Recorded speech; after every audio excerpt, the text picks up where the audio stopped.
UPSC की तैयारी करना किसी युद्ध लड़ने से कम नहीं है। एक ऐसा युद्ध जिसके लिए आप कितनी भी तैयारी कर लें, अंत तक आते आते आपको यही महसूस होगा कि काश थोड़ा सा और समय मिला होता तो तैयारी और भी बेहतर हो सकती है। अब समय किसी के लिए तो रुकता नहीं है, लेकिन यदि समय की रफ्तार के साथ अपने कदम मिला लिए जाएं तो बड़ी से बड़ी चुनौती को भी पार किया जा सकता है। तभी तो कहते हैं ना कि यूपीएससी क्वालिफाई करना है तो तैयारी जितनी जल्दी हो सके शुरू कर देनी चाहिए। नमस्कार, स्वागत है आपका प्रभात एग्जाम के YouTube चैनल में। ये एक ऐसा प्लेटफॉर्म है जहां आपको मिलती हैं सभी कम्पिटिटिव एग्जाम से जुड़ी महत्वपूर्ण जानकारियां जो आपको किसी भी एग्जाम में सफल होने में काफी मदद कर सकती हैं। अगर आप हमारे YouTube चैनल पर पहली बार आए हैं तो हमें लाइक और सब्सक्राइब जरूर करें और हमारे लेटेस्ट वीडियोस और अपडेट सबसे पहले आप तक पहुंचे, इसके लिए बेल आइकॉन को प्रेस करना ना भूलें। तो आइए शुरुआत करते हैं आज के वीडियो की, जो है 12th के बाद से ही क्यों शुरू कर देनी चाहिए यूपीएससी की तैयारी। तो दोस्तों, 12वीं तक की पढ़ाई करते समय हमारे अंदर थोड़ा बचपना होता है और हम अपने भविष्य को लेकर ज्यादा चिंतित नहीं होते उस समय। लेकिन 12th के बाद ये जरूरी है कि आप अपने भविष्य को लेकर सजग हो जाएं। तभी तो कई स्टूडेंट्स अपनी पसंद की पढ़ाई करने और उसी क्षेत्र में आगे बढ़ने के लिए 12th के बाद से ही सीरियस हो जाते हैं। अब इंजीनियरिंग, मेडिकल, लॉ इत्यादि में करियर बनाने के लिए आपको 12th के बाद से ही स्ट्रीम ऑप्ट करनी पड़ती है। तो यूपीएससी के लिए भी यही अप्रोच क्यों नहीं होनी चाहिए, बल्कि यूपीएससी के सिलेबस की वास्टनेस को देखते हुए ये जरूरी हो जाता है कि आप इसकी तैयारी कॉलेज के दिनों से ही आपको शुरू कर देनी होगी। तो इसके अलावा 12th के बाद तैयारी शुरू कर देने के और भी कई फायदे हैं। तो क्या क्या फायदे हैं? सबसे पहले कि आपको काफी समय मिलता है। जब आप स्नातक की डिग्री प्राप्त कर रहे होते हैं तो आपके पास इस परीक्षा के लिए आवश्यक तैयारी करने के लिए पर्याप्त समय होता है और स्नातक के दौरान आपको कम से कम 3 साल बिना किसी प्रेशर के सिर्फ पढ़ाई करने के लिए मिलते हैं। और इसके अलावा यदि आप अपने पहले अटेम्प्ट में किसी कारण सफल नहीं भी हो पाते तो भी आप कई कैंडिडेट्स से बेहतर होते हैं और आपके पास आगे के अटेम्प्ट्स के लिए भी काफी समय आपको मिल जाता है।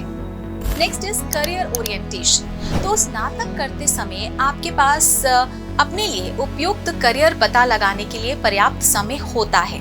तो सिविल सेवा की तैयारी करने की इच्छा रखने वाले प्रत्येक छात्र में इतना साहस और धैर्य नहीं होता कि ये लंबी दूरी तय कर सके। कभी कभी जब तक एक एस्पिरेंट को यह एहसास होता है कि वो यूपीएससी के लिए नहीं बना है और उसकी मंजिल कुछ और ही होनी चाहिए, तब तक बहुत देर हो चुकी होती है। इसलिए अगर आप इस राह पर आगे नहीं भी बढ़ना चाहते तो भी आप सही समय पर समझदारी भरा निर्णय ले सकते हैं।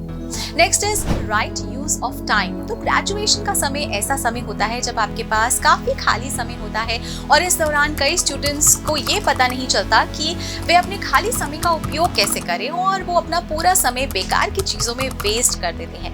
यदि आप ग्रेजुएशन में यूपीएससी की तैयारी करने का निर्णय लेते हैं तो आप अब अपने खाली समय का बहुत ही बढ़िया इस्तेमाल कर सकेंगे और वो आपको जीवन में आगे भी काफी काम आएगा।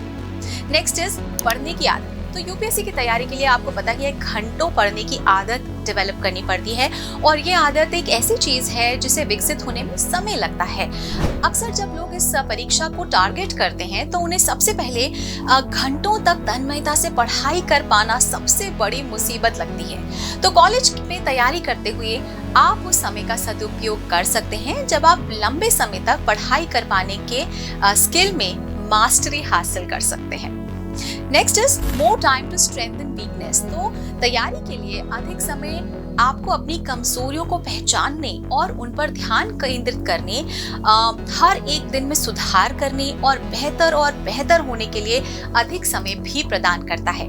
तो इसके साथ ही अधिक समय हाथ में होने से आपको अपनी कमजोरियों को दूर करने के लिए भी अधिक समय मिलता है और जैसे जैसे ये कमजोरियां दूर होंगी आप इस परीक्षा का सामना करने के लिए और भी आत्मविश्वास प्राप्त कर लेंगे।